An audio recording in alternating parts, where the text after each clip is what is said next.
Hi guys, welcome to my YouTube channel. I am at this place that I'm viewing and I'm crossing fingers that I actually get this place, because finding a proper place in East London is... I hope I'll get this place. Obviously if I don't get it, I'm not gonna post this vlog, but it's nice. It's nice. Yo, I'm free, I'm human, but I'm comfortable with me.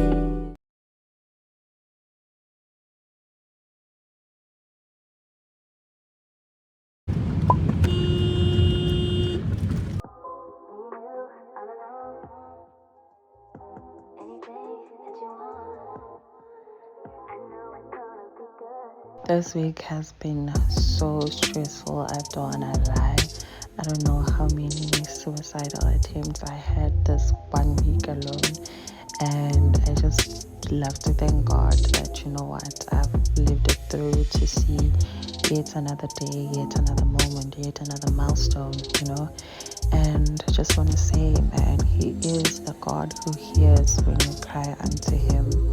I'll always find strength in that meaning, that rest always in my name. So this vlog is just a mixture of a lot of emotions just bottled down and releasing a lot of happiness. So this was my brother's confirmation, and I felt it was very important for me to capture this moment, not only for him but for myself as well. Just reminiscing way too, but yeah, it was such a good hot day. Anyway, welcome to my channel. Love you loads, guys.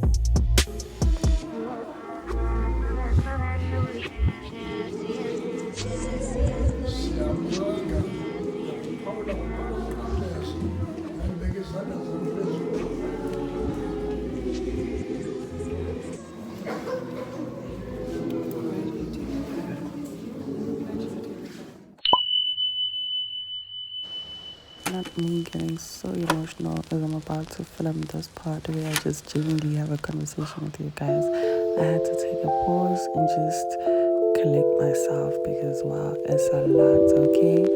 Ended up deciding to speak my mind, but hopefully you're gonna enjoy this part of the vlog.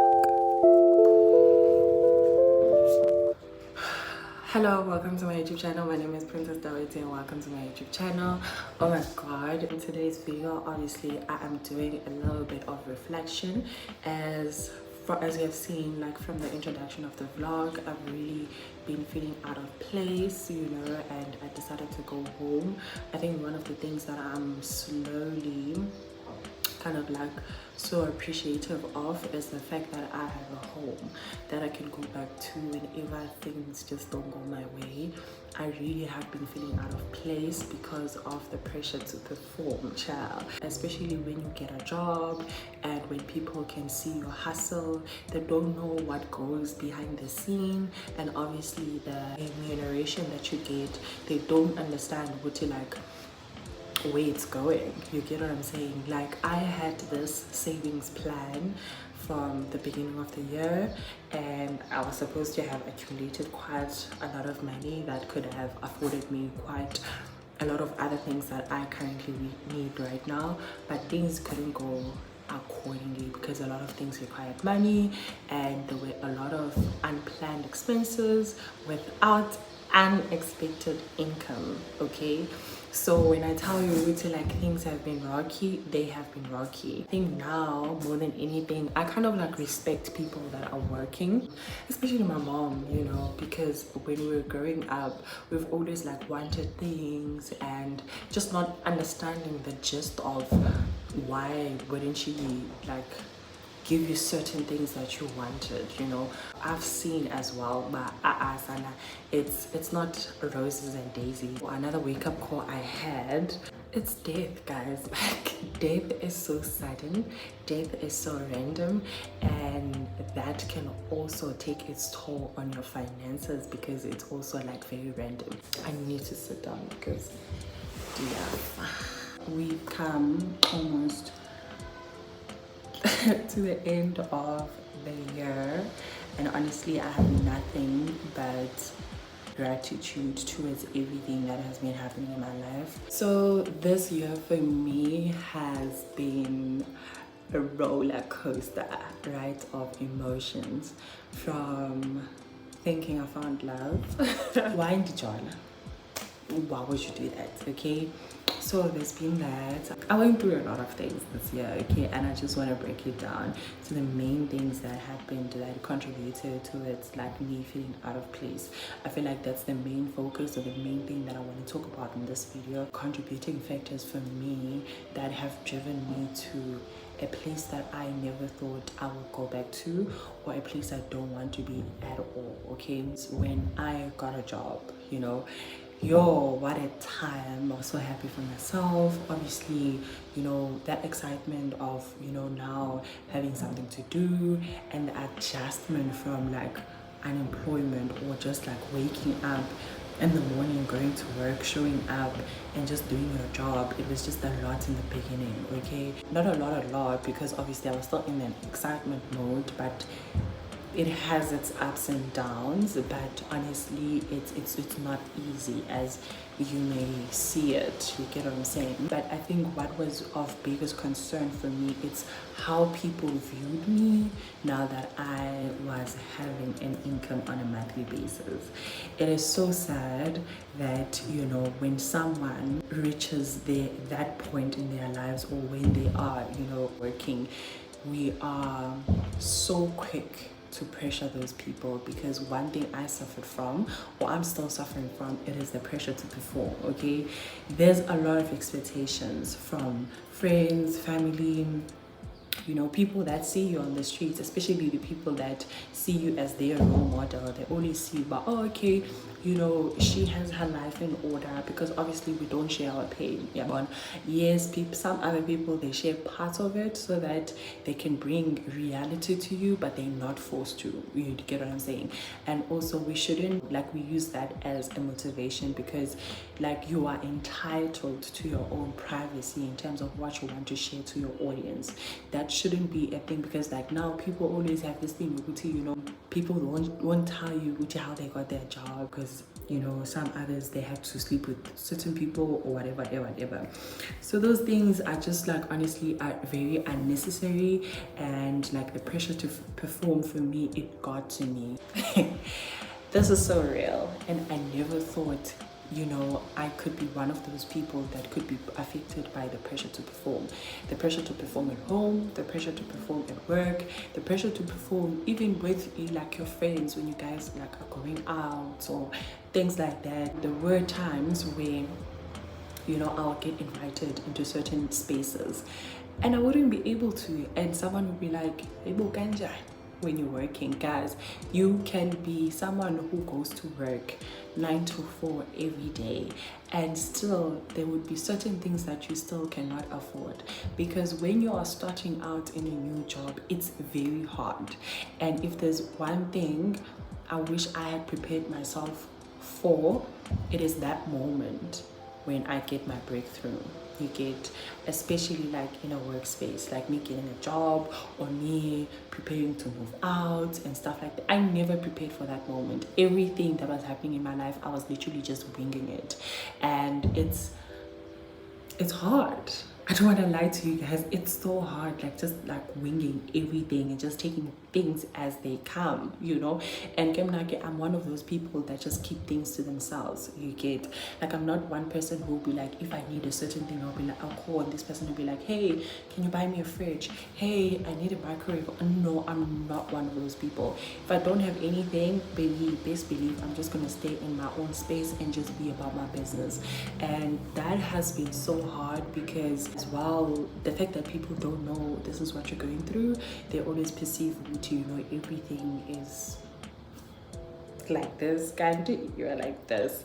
Because wow guys, like this year I've been, especially like people that, hey guys, like when I was growing up, some other things, like when I sit here at my place and I think about them, I'm just like, guys, why are you not allowing me to live? When I was growing up, I think everyone knows how strict my mom is or was back then, but people still do things that will make my mom, like everything that surrounds my mom. I think just people, I don't know what are people's intentions. And guys, please, gonna need again, Lando, because you are making it so hard for me to actually like be me, you know, be my own person. Because even from like a very young age, I've always been surveillanced in terms of like when I go out, people they want to make it known, but oh, she's out now, oh, she's drinking. I'm a normal human being. I'm gonna behave like any normal human being in life, okay? Like, I'm not gonna be this church girl, this what. If my mom is strict, I respect my mom, I respect her boundaries, I respect her rules, I respect everything about her, everything that she puts in place like into my life, because all of those principles, all of those restrictions, they actually were preparing me for varsity. Hence in varsity I was so disciplined. It is because of all those things. I have a child, guys. Like, there is no greater disappointment in your parents' eyes than you having a kid. You don't have to point it out to me.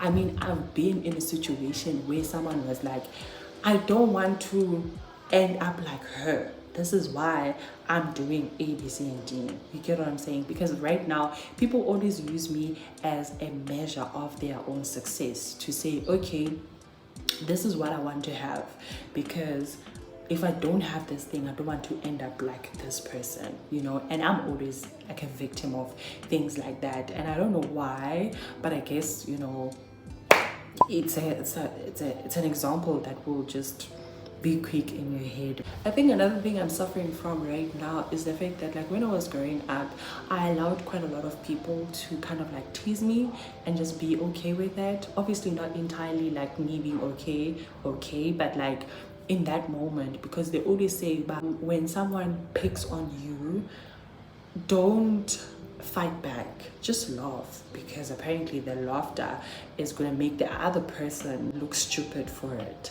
So I've always used that as a defense, you know, and I never actually allowed myself to feel that pain of that insult from the next person.